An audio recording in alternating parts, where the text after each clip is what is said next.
On a cool autumn evening in October 1995, the small town of Greeneville, Tennessee was settling into the familiar rhythm of another weeknight. Streetlights flickered on a long main street. The smell of wood smoke drifted from chimneys as families gathered around dinner tables. It was the kind of evening where nothing seemed out of place, where the ordinary felt safe and predictable. But before that night ended, two people would vanish into darkness, and the answers wouldn't surface for more than 2 decades. What happened that October evening would haunt Greeneville for 21 years, not because the truth was impossible to find, but because when it finally emerged, it would come from the last person anyone expected.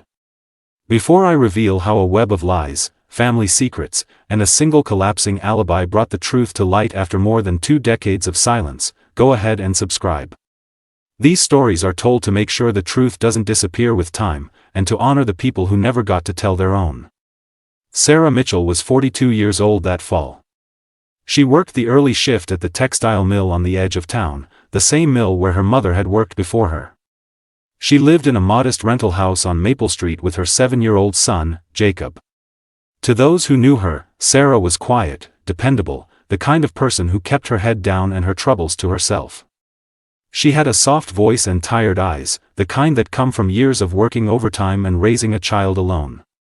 Jacob was small for his age, with sandy brown hair that always seemed to need cutting and a gap-toothed smile that could light up a room. He loved dinosaurs and spent hours arranging plastic figures on the living room floor, narrating elaborate battles between T-Rexes and Triceratops. His second-grade teacher said he was bright, curious, always asking questions that went deeper than you'd expect from a 7-year-old. Sarah's life wasn't easy, but it was hers. She'd left Jacob's father 3 years earlier after what friends quietly described as a bad situation. She didn't talk about it much. That wasn't Sarah's way. She showed up for her shifts, picked Jacob up from school every afternoon at 3:15, and on weekends, they'd walk to the library together where he'd check out books about space and ancient Egypt while she browsed the romance section. People in Greeneville didn't know Sarah well, but they recognized her. The woman at the checkout counter. The mother waiting in the school pickup line. The tenant who always paid rent on time. She existed in that particular kind of small-town visibility where you're seen but not quite known. October 19th started like any other Thursday. Sarah clocked in at the mill at 6 in the morning. Her supervisor would later remember seeing her at her station, running fabric through the industrial press, her movements practiced and automatic. She ate lunch in the break room with 2 other women, talking about nothing in particular. The weather. A sale at the grocery store. One of them mentioned Halloween was coming up, asked if Jacob had picked out a costume yet. Sarah smiled and said he wanted to be a paleontologist, but she'd probably just put him in a dinosaur costume since that was close enough. She clocked out at 2:30 that afternoon and drove the familiar route to Greeneville Elementary. The school sat on a hill overlooking the town, a brick building that had educated generations of local children. Sarah parked in her usual spot near the flagpole and waited. At 3:15, Jacob came bounding out the front doors, his backpack bouncing against his small shoulders. A teacher who saw them that afternoon would later describe the scene as completely ordinary. Jacob climbed into the passenger seat. Sarah leaned over to help him with his seatbelt. They drove away. That was the last time anyone saw them alive. When Sarah didn't show up for her shift the next morning, her supervisor called the house. No answer. She called again at lunch. Still nothing. By late afternoon, she mentioned it to the floor manager, who shrugged it off. People called in sick. People had emergencies. It happened. But Sarah wasn't the type to miss work without calling. Everyone who knew her understood that. She needed every paycheck. She wouldn't just disappear. By Friday evening, Sarah's landlord, Mr. Hewitt, noticed her car wasn't in the driveway. He'd seen her pull out Thursday afternoon, same as always, but she hadn't come back. The lights in the house stayed dark.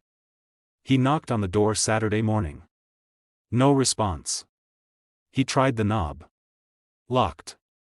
Through the front window, he could see Jacob's dinosaurs still arranged on the carpet, frozen mid-battle. That's when Mr. Hewitt called the police. The investigation that followed would span more than 2 decades, touch dozens of lives, and ultimately hinge on something investigators missed in the very first week. But in those early days, no one realized how long the silence would last. Greeneville sits in the northeastern corner of Tennessee, tucked into the foothills of the Appalachian Mountains. In 1995, it was home to about 15,000 people. The kind of place where everyone knew someone who knew everyone else. The textile mill employed a third of the town. Main Street had a hardware store, a diner, a pharmacy that still had a soda fountain.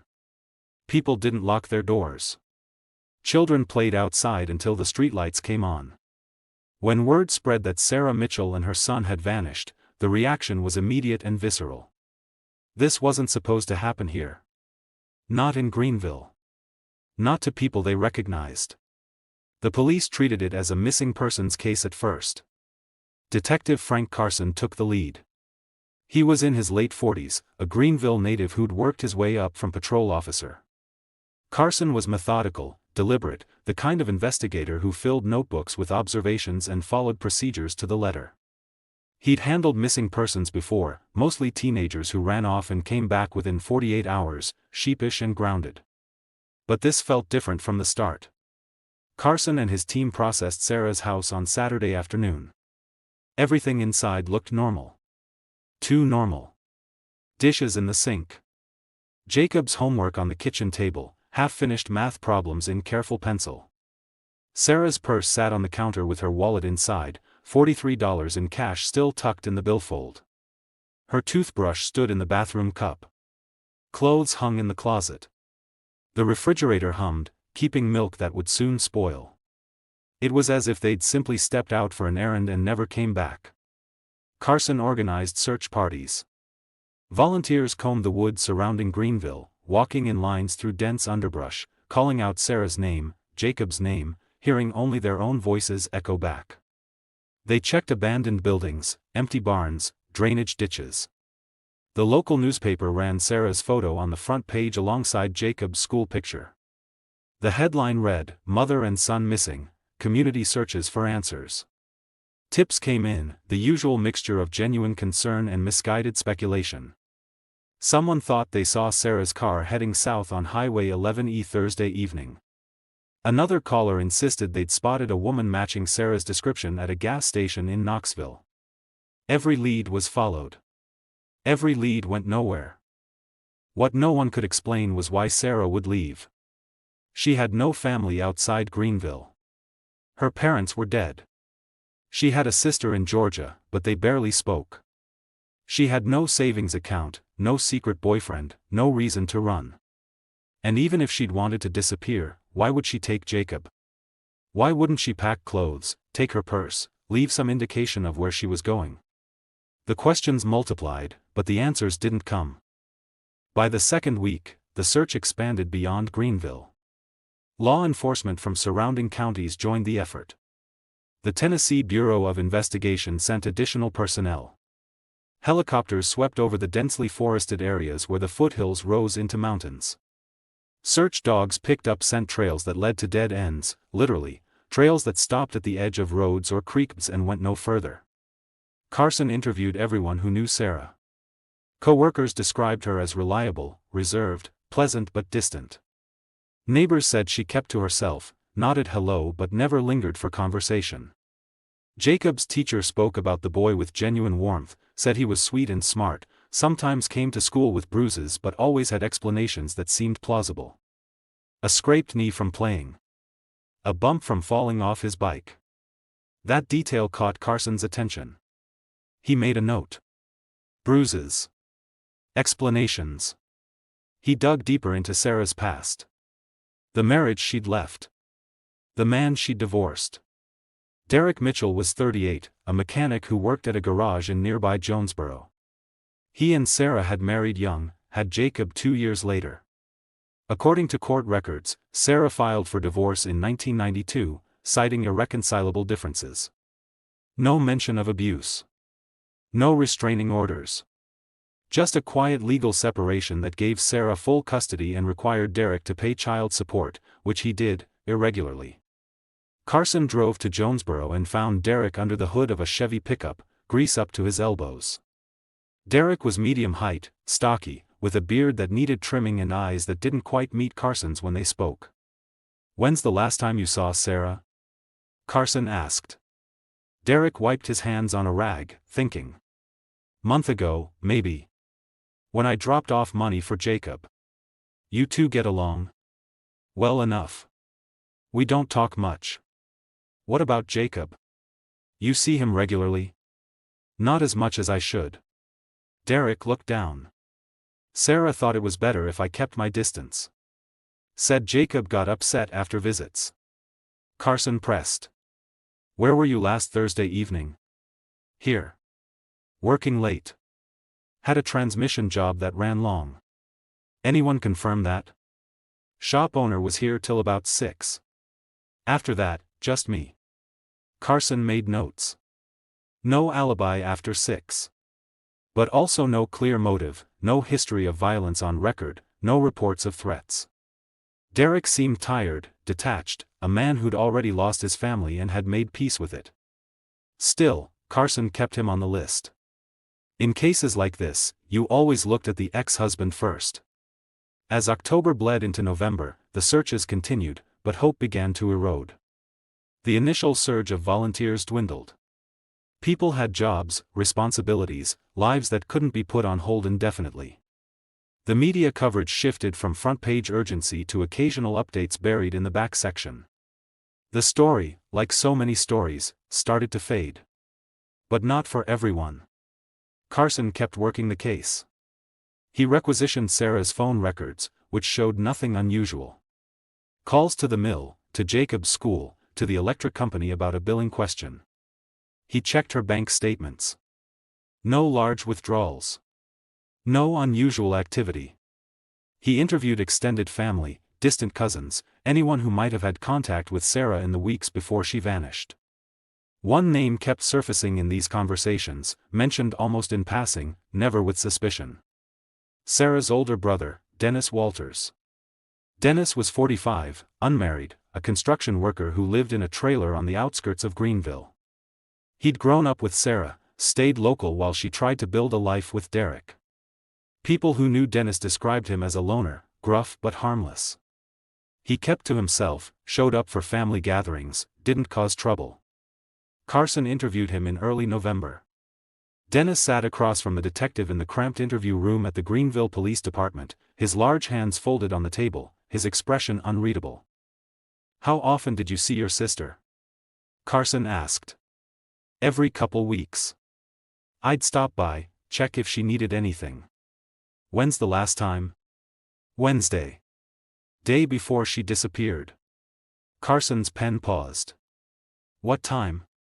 "Evening. Around 7. Brought by some firewood. Sarah's heat wasn't working right. Wanted to make sure Jacob stayed warm." "How'd she seem?" "Normal. Tired, like always. Thanked me for the wood. Jacob showed me his dinosaurs." Dennis's voice was flat, almost mechanical. "You notice anything unusual? Anyone hanging around? Sarah mentioned being worried about anything?" "No. Nothing like that." Carson studied him. Dennis didn't fidget. Didn't avoid eye contact. Didn't display any of the nervous tells people usually showed when lying. He answered questions directly, offered no more information than asked. "Where were you Thursday evening?" "Home. Watched TV. Went to bed early." "Anyone confirm that?" "I live alone." "No alibi. But also no evidence. No motive. No reason to suspect Dennis Walters of anything except being a brother who brought firewood." Carson thanked him and moved on. Winter settled over Greeneville.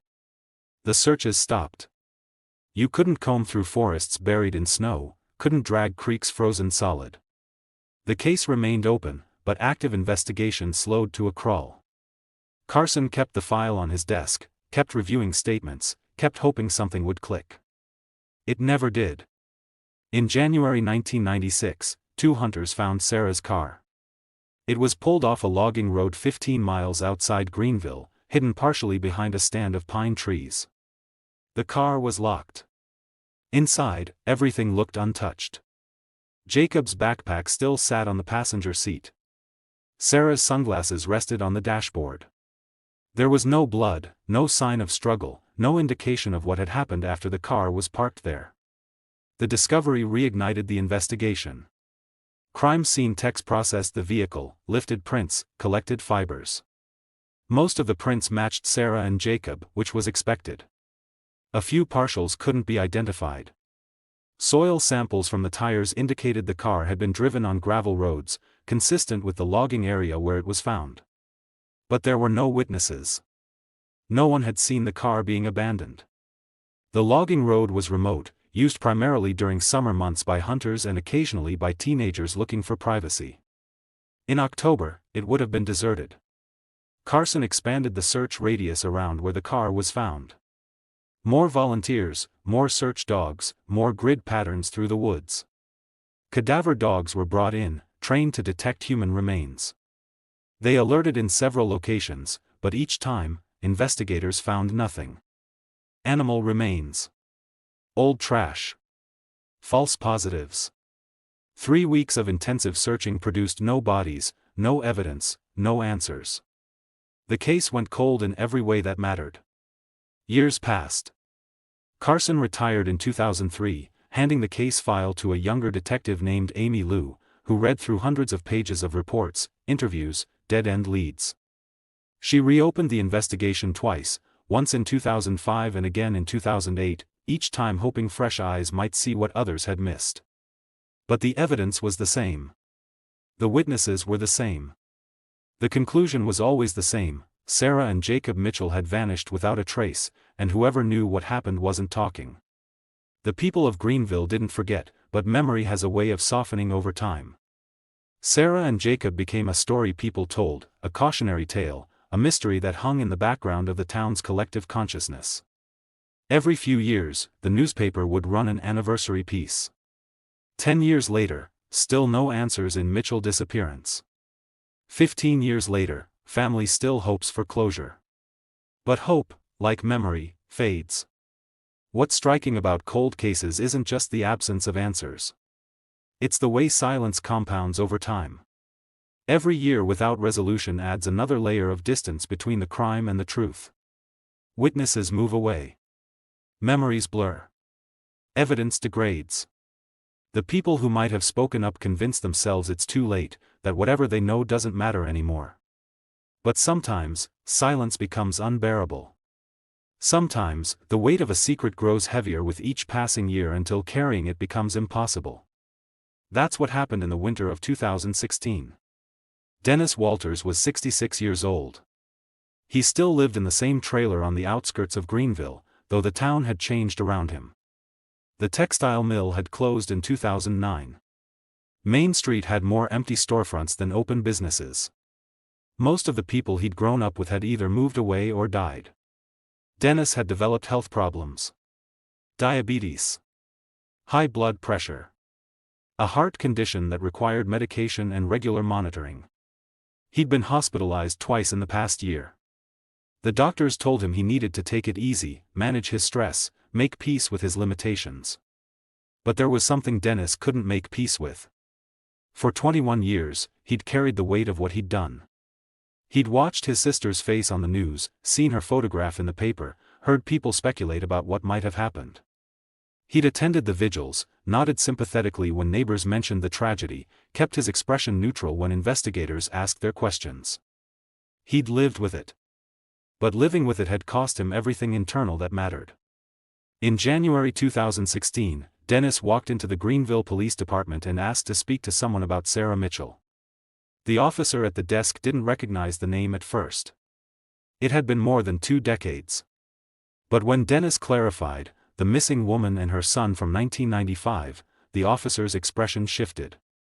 He made a phone call. Within 20 minutes, Detective Amy Liu arrived. She and Dennis sat in the same interview room where Carson had questioned him 21 years earlier.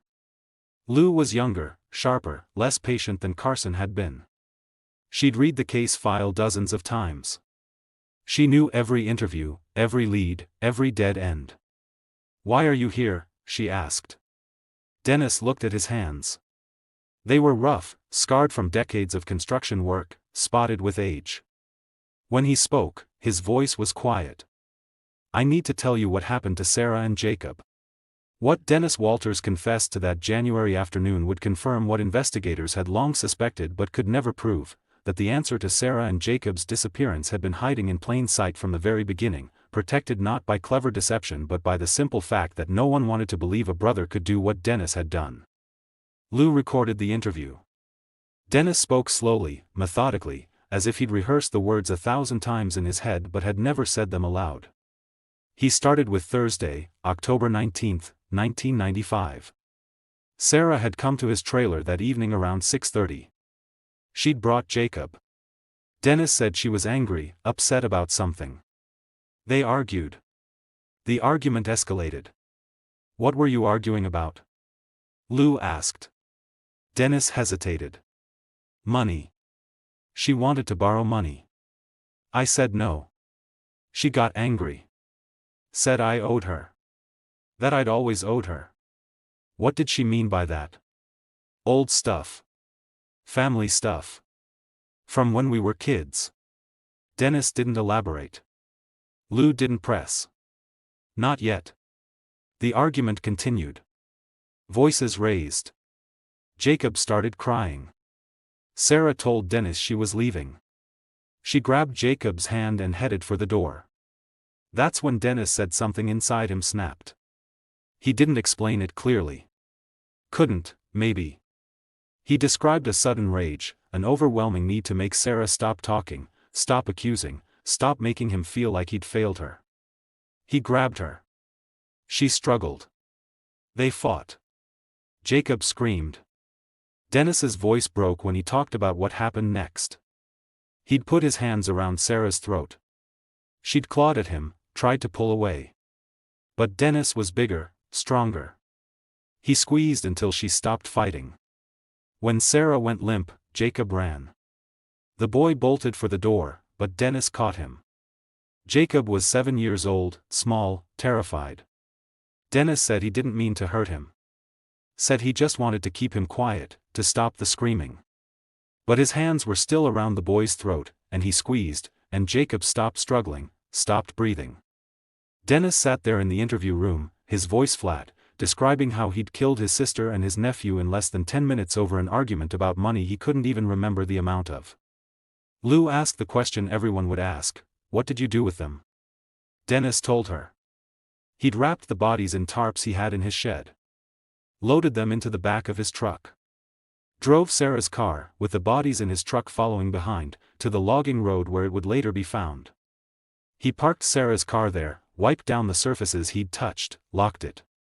Then he drove his truck deeper into the woods, to a spot he knew from years of hunting, a place where the ground was soft and the trees grew dense. He buried them there. Together. In a shallow grave he dug with a shovel he'd brought from his trailer. It took him most of the night. When he finished, he covered the grave with branches and leaves, packed the dirt down, tried to make it look like undisturbed forest floor. Then he drove home, cleaned his truck, burned the tarps and the clothes he'd been wearing, and went to bed. The next day, when people started asking about Sarah, Dennis acted concerned. Helped with searches. Talked to investigators. Played the role of the worried brother for 21 years. "Why are you telling me this now?" Lou asked. Dennis looked up. His eyes were red, but he wasn't crying. "Because I'm dying. And I can't take it with me." Lou contacted the Tennessee Bureau of Investigation. A team was assembled. 2 days later, Dennis led investigators to the burial site. It was exactly where he said it would be. 15 miles outside Greeneville, deep in the woods, in a location so remote that the search teams in 1995 and 1996 had never reached it. The grave had settled over the years, sinking slightly, but was still hidden beneath 2 decades of accumulated forest debris. Forensic teams excavated carefully. They found skeletal remains. 2 bodies. 1 adult. One child. Positioned side by side, just as Dennis had described. Dental records confirmed what everyone already knew. Sarah Mitchell. Jacob Mitchell. Missing for 21 years. Found because the man who killed them finally couldn't live with the silence anymore. The news spread through Greeneville like wildfire. Shock. Anger. Grief that had calcified over 2 decades suddenly fresh and raw again. People remembered Sarah. Remembered Jacob. Remembered the searches, the vigils, the years of not knowing. And they remembered Dennis. The quiet brother who'd brought firewood. Who'd helped search for his own victims. Who'd looked investigators in the eye and lied. Detective Carson, retired for more than a decade, heard about the confession from a former colleague. He sat in his living room, holding the phone, trying to process what he was being told. He'd interviewed Dennis in 1995. Had looked for deception and found none. Had ruled him out as a suspect because nothing in Dennis's demeanor suggested guilt. That realization would haunt Carson for the rest of his life. The answer had been right there. The killer had been sitting across from him, answering questions calmly, and Carson had missed it. But this is the thing about people who commit terrible acts, they don't always look like monsters. Sometimes they look like tired construction workers who bring firewood to their sisters. Sometimes they hide in plain sight, protected by the fact that we don't want to believe someone ordinary could do something unthinkable. Dennis Walters was arrested and charged with 2 counts of first-degree murder. The legal proceedings that followed were complicated by the passage of time. Evidence from 1995 was limited. The physical evidence at Dennis's trailer was long gone. There were no witnesses to the murders. The case rested almost entirely on Dennis's confession and the location of the bodies. His attorney argued that the confession was coerced, that Dennis was elderly and ill, confused, possibly suffering from cognitive decline. But the details Dennis provided matched the physical evidence too precisely.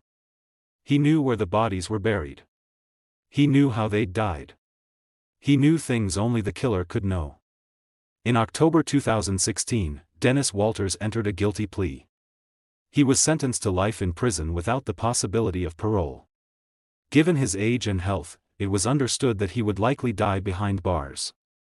The sentencing hearing was brief. Dennis stood before the judge, his shoulders slumped, and accepted his sentence without comment. There was no apology. No explanation beyond what he'd already given. No attempt to justify what he'd done. Sarah's sister, who'd flown in from Georgia, sat in the courtroom gallery. She was the only family member present. She didn't speak. Didn't cry. Just watched as her brother-in-law was led away in handcuffs, the man who'd stolen her sister and nephew from the world and then pretended to grieve with everyone else. After the hearing, she spoke briefly to reporters. "I don't forgive him," she said. "But at least now we know. At least we can bury them properly."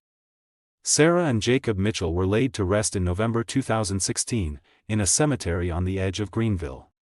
The funeral was small. A few former co-workers attended. Some neighbors who still remembered. Jacob's second-grade teacher, now retired, came and stood at the back, tears streaming down her face.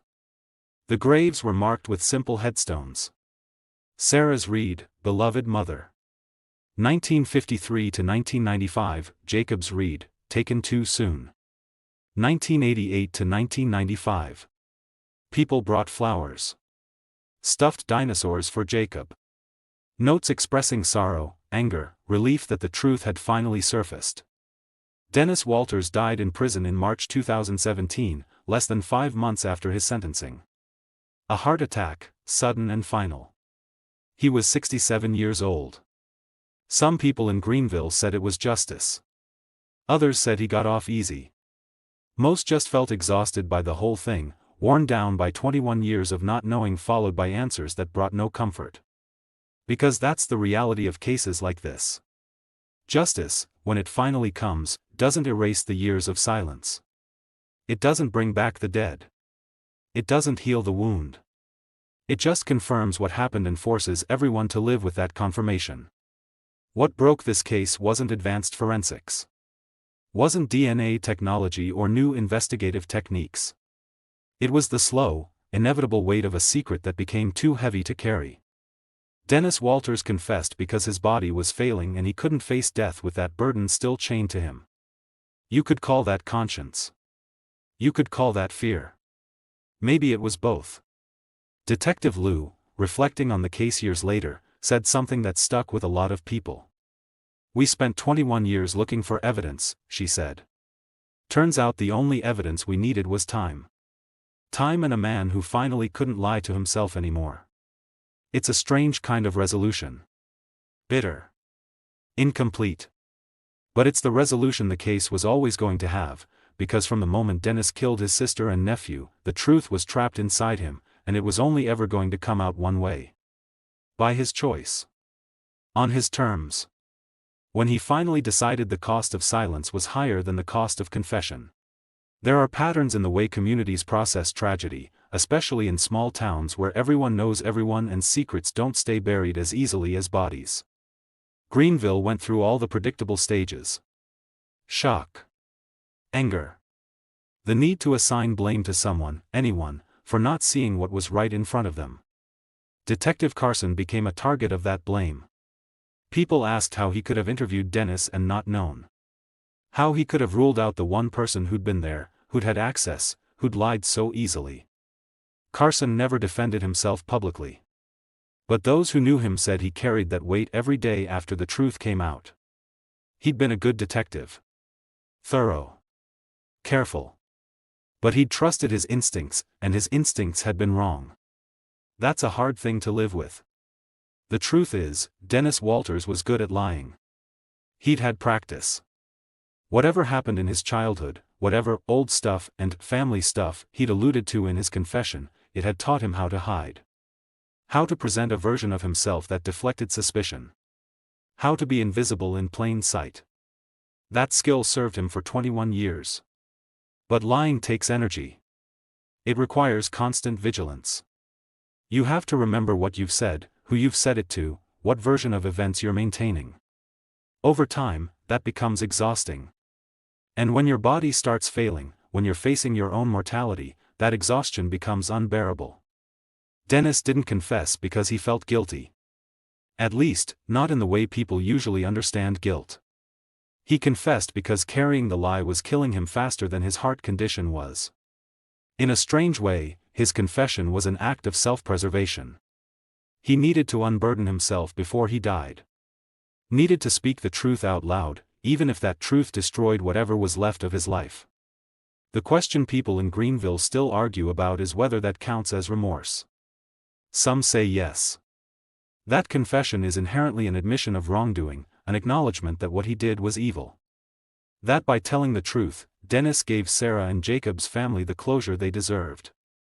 Others say no. That real remorse would have meant confessing earlier. That waiting 21 years, letting people suffer in uncertainty, searching for answers he could have provided at any time, was just another act of cruelty. That his confession was selfish, motivated by his own fear of dying with the secret, not by concern for the people he'd hurt. Both perspectives have merit. People are complicated. Motives are rarely pure. Dennis Walters was a man who committed an unforgivable act and then spent 2 decades living with what he'd done. Whether his eventual confession was an act of conscience or an act of desperation probably doesn't matter to the people who loved Sarah and Jacob. What matters is that the truth finally came out. And with it, the possibility of something resembling peace. Sarah's sister returned to Georgia after the funeral. She gave one interview to the local paper, and then she stopped talking about it. "I have my own life to live," she said. "This has taken enough from me already." That sentiment captures something essential about the aftermath of cases like this. Resolution doesn't mean healing. It just means you can stop waiting for answers and start figuring out how to live with them. The house on Maple Street where Sarah and Jacob lived was torn down in 2010. A new family built there, people who moved to Greeneville from somewhere else and didn't know the history. The library still stands. Jacob's dinosaur books are probably still on the shelves, checked out by other 7-year-old boys who love creatures that vanished from the earth millions of years ago. The textile mill is an empty shell now, windows broken, vines growing through cracks in the concrete. Sarah's name is long gone from the employee roster, forgotten by everyone except the few people who worked alongside her and still remember the quiet woman who never caused trouble and never came back from picking up her son one Thursday afternoon. Time moves forward whether we want it to or not. Places change. People die. Stories fade. But some stories refuse to disappear completely. They linger at the edges of a town's memory, surfacing every now and then when someone asks the right question or mentions the right name. Sarah and Jacob's story is one of those stories. Not because it's unique, family violence is heartbreakingly common, but because of how long the truth stayed hidden and how ordinary the person hiding it appeared to be. Dennis Walters looked like a lot of people. An aging construction worker. A brother who brought firewood. Someone you'd pass on the street without a second glance. That's what made him dangerous. Not that he was a monster. But that he seemed so completely, unremarkably normal. And maybe that's the real lesson here. That evil doesn't always announce itself. That the people capable of terrible things often look exactly like the people we trust. That secrets can survive for decades in plain sight if the person keeping them is patient enough, careful enough, willing to live with the weight. But secrets, like all heavy things, eventually pull you down. There's a specific kind of failure that haunts investigators in cold cases. It's not the failure to solve the crime, sometimes evidence genuinely doesn't exist. It's the failure to see what was always there. To recognize that the answer was within reach and you just didn't grasp it. Amy Lou talked about this in an interview several years after Dennis's confession.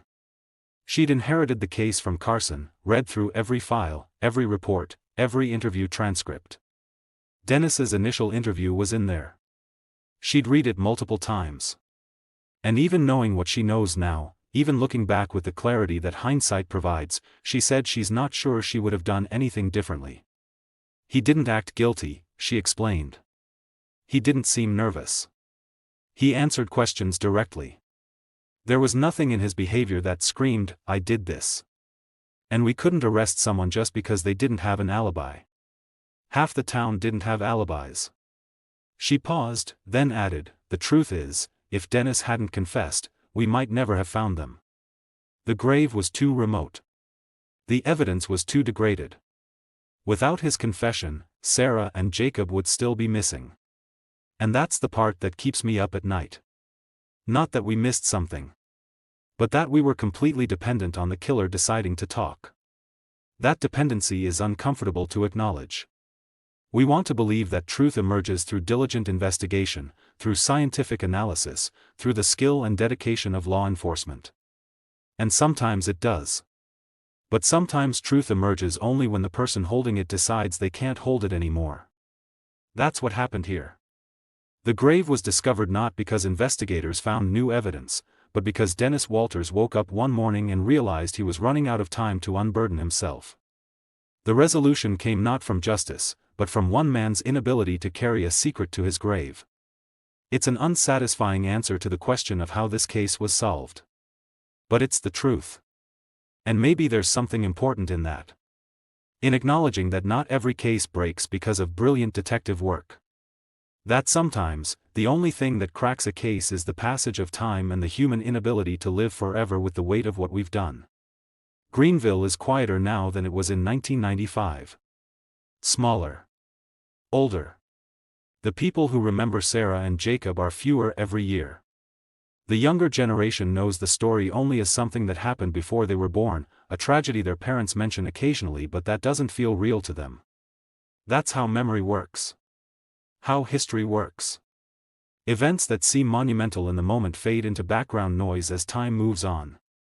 Eventually, even the worst things become stories. And stories, unless someone actively keeps them alive, disappear. But Sarah and Jacob deserve more than disappearance.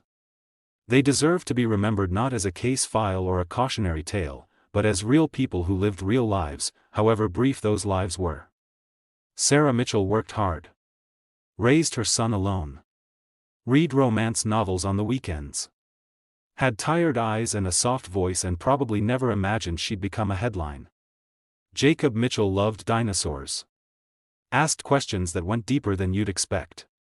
Had a gap-toothed smile and sandy brown hair and 7 years of life ahead of him that he never got to live. They were killed by someone they trusted. Someone who should have protected them.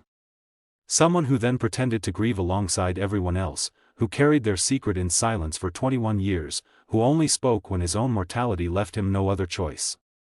That betrayal is the core of this story. Not the violence itself, but the calculated deception that followed.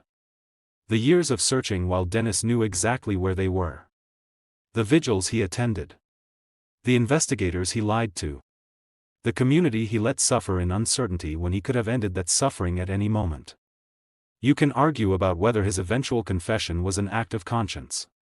But you cannot argue about the cruelty of his silence. 21 years is a long time to withhold the truth. A long time to let people wonder. A long time to watch a community search for answers you're actively hiding. And yet, in those 21 years, something shifted. The case that began with violence and deception ended with something closer to inevitability. Dennis's health declined. His mortality became real. And the secret that had protected him for 2 decades became the thing he needed most to be free from. There's a strange symmetry to that. The lie that kept him safe eventually became his prison. And the only way out was confession.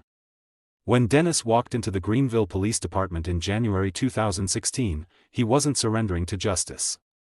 He was surrendering to time. To the reality that he couldn't outrun what he'd done. That dying with the secret would be worse than dying in prison. Whether that makes him cowardly or human is a question without a satisfying answer. Maybe it makes him both. What it definitely makes him is guilty. Of murder. Of deception. Of stealing 2 lives and then stealing 21 more years from everyone who loved Sarah and Jacob by refusing to tell the truth. The law gave him life in prison. Biology gave him 5 months. Some people said that wasn't enough. Others said it was exactly what he deserved, not decades behind bars, but just enough time to understand what he'd lost before losing everything. Sarah and Jacob didn't get a choice about their fate. They died on an October evening in 1995 over an argument that probably shouldn't have mattered. They were buried in the woods and forgotten by everyone except the man who put them there. Until they weren't forgotten anymore. Until their bodies were found, and their names were spoken again, and the people who loved them could finally lay them to rest in a place marked and remembered and permanent. There's a photograph that ran in the Greeneville newspaper the week after Sarah and Jacob's bodies were identified. It shows the cemetery where they were buried. 2 fresh graves, side by side, covered with flowers and stuffed animals and handwritten notes. The photograph is black and white, grainy, taken from a distance. But what strikes you about it isn't the graves themselves. It's the emptiness around them. The cemetery stretches out, largely deserted, with Sarah and Jacob's plots isolated in one corner. It's a visual representation of how their deaths were experienced. Sudden, violent, and profoundly lonely. Even in death, even surrounded by flowers and mourners, there's a sense that they died alone. That they faced something terrible without help, without protection, without anyone to save them. Because that's what Dennis took from them. Not just their lives, but their sense of safety. Sarah trusted her brother. She went to his trailer with her son, probably thinking she was in a place where she'd be protected, where family meant something. Instead, she found the opposite. Jacob was 7 years old. He should have been thinking about dinosaurs and Halloween costumes and what book to check out from the library next. He shouldn't have seen his mother killed. Shouldn't have died terrified and confused, at the hands of someone he called uncle. The injustice of that is overwhelming if you let yourself sit with it. 2 people, going about their lives, trusting the wrong person, and paying with everything they had. And then the added injustice of being buried in the woods and forgotten. Of becoming a cold case. Of their families spending 21 years wondering if they'd ever know the truth. That's the thing about cold cases. The crime itself is terrible. But the aftermath, the years of not knowing, of living in limbo, of searching for answers that never come, that's its own kind of violence. Sarah's sister lived with that violence for 2 decades. She gave up hope, moved on with her life, tried to accept that she'd never know what happened to her sister and nephew. And then, out of nowhere, she got a phone call telling her the truth. Telling her that the brother-in-law she'd known peripherally, the quiet construction worker she'd barely thought about, had killed them and hidden their bodies and lied for 21 years. How do you process that? How do you reconcile the person you thought someone was with the truth of who they actually are? There are no easy answers to those questions. Maybe there are no answers at all. What there is, finally, is resolution. Incomplete. Painful. But resolution nonetheless. Sarah and Jacob are no longer missing. They're no longer a question mark in the minds of people who loved them. They have graves. They have markers. They have a place where people can visit and remember and grieve properly. That's not justice, exactly. Justice would have been Sarah and Jacob living full lives. Justice would have been Dennis never lifting his hands in violence. Justice would have been answers in 1995 instead of 2016. But in the absence of perfect justice, there's this: truth. Accountability. The knowledge that Dennis Walters didn't get away with it. That his confession brought him no peace, no redemption, just a prison cell and a quick death. And there's the knowledge that Sarah and Jacob are remembered. That their story was told. That they mattered enough for people to keep searching, keep asking questions, keep hoping for answers even when hope seemed foolish. If you're someone who believes people like Dennis Walters should be held accountable for what they've done, hit the subscribe button. These stories matter. They keep the truth alive when silence would be easier. They honor the people who never got to tell their own stories by telling those stories for them. Years from now, most people will have forgotten about Sarah and Jacob Mitchell. The case will be a footnote in Greeneville's history, something mentioned occasionally but not dwelt on. The graves will still be there, in that quiet cemetery, but the flowers will have stopped coming. The news articles will be archived and forgotten. The photographs will fade. That's the natural progression of things. Memory is finite. Attention moves on. But for the people who loved them, for the investigators who worked the case, for the community members who searched those woods in the fall of 1995, Sarah and Jacob will never be just a story. They'll always be real. Always be missed. Always represent the price of trusting the wrong person and the cost of silence. Dennis Walters is buried in a prison cemetery, in an unmarked grave, his name recorded only in administrative records. There were no mourners at his burial. No flowers. No notes. He died the way he lived the last 21 years of his life, alone with what he'd done. Some people might say that's fitting. That he deserved isolation, deserved to be forgotten, deserved none of the grace or remembrance that Sarah and Jacob received. Others might say that everyone deserves some measure of dignity, even in death. That Dennis was a human being, flawed and broken and guilty, but human nonetheless. Both perspectives exist. Both will continue to exist. And that's okay. There's no rule that says we have to reach consensus on how to feel about people who commit terrible acts. We just have to acknowledge what they did and ensure that the truth doesn't disappear with them. The case of Sarah and Jacob Mitchell raises questions that extend beyond the specifics of their deaths. Questions about family violence. About the ways communities miss warning signs or choose not to see them. About the limitations of law enforcement when the person responsible is skilled at deception. About the nature of confession and whether it constitutes a form of justice when it comes decades too late. These aren't questions with clear answers. They're questions we wrestle with every time a case like this comes to light. What we know is this: violence often happens in private, perpetrated by people victims know and trust. We know that abusers are often skilled at presenting a normal facade to the outside world. We know that investigations, no matter how thorough, sometimes miss the truth when the person lying is convincing enough. And we know that time has a way of wearing down even the most carefully constructed lies. That secrets get heavier the longer you carry them. That eventually, most people reach a point where the cost of silence exceeds the cost of truth. Dennis Walters reached that point in January 2016. 21 years and 3 months after he killed his sister and nephew. 21 years of waking up every morning knowing what he'd done. 21 years of maintaining the lie.